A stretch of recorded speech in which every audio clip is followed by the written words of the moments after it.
इस हसीन खूबसूरत जहान में जीवन में योग को अपनाने से हमारा जीवन बदल जाता है। हमारे अंतरंग में अध्यात्म के उतरते ही हमारे अंदर एक नई सृष्टि का, नई दृष्टि का सृजन होने लगता है। हमारे अंतस में ज्ञान का, कर्म का, भक्ति का सूरज उगने लगता है और अंतस का अंधेरा मिट जाता है। हमारा अंतरंग ईश्वरीय प्रकाश से आलोकित हो उठता है, जिसकी अनुभूति हम प्रतिपल करने लगते हैं। उस परम अद्वितीय परमानंद की तुलना किसी भी भौतिक सुख वैभव से नहीं की जा सकती है। वह ईश्वरीय आनंद लौकिक नहीं, अलौकिक है। हमारा परम सुख नश्वर नहीं, शाश्वत है।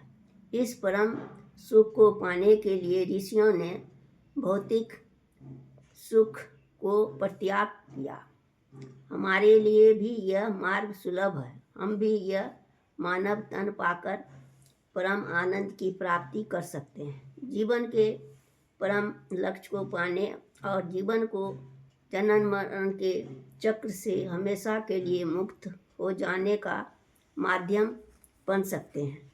हम मात्र भौतिक भोग विलास में इस दुर्लभ मानव जीवन को नष्ट न करके हम सभी प्रकार के विकारों से, संसार के बंधनों के से मुक्त होकर सदा के लिए आनंदित हो सकते हैं।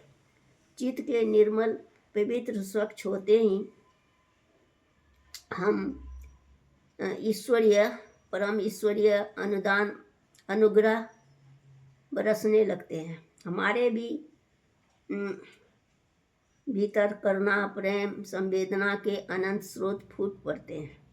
हमारे अंतस के आकाश में एक ओर ज्ञान का सूरज उग आता है और दूसरी ओर हमारे आत्म विस्तार होते ही हमारे हृदय सिंधु में प्रेम की अनगिनत लहरें उठने लगती हैं और हम उन लहरों में खिलता हुआ परम आनंद की अनुभूति होता रहता है।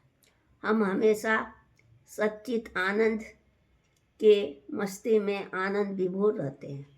परमात्मा के सानिध्य में गुलाब के फूलों की तरह सदा खिले रहते हैं। जब हम प्रभु से जुड़े रहते हैं तो हम हर पल प्रभु के याद में, सुमिरन में आनंद मगन रहते हैं।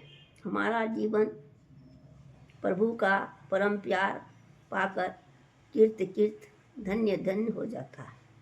आपको किन शब्दों में धन्यवाद करूं? हरिओम।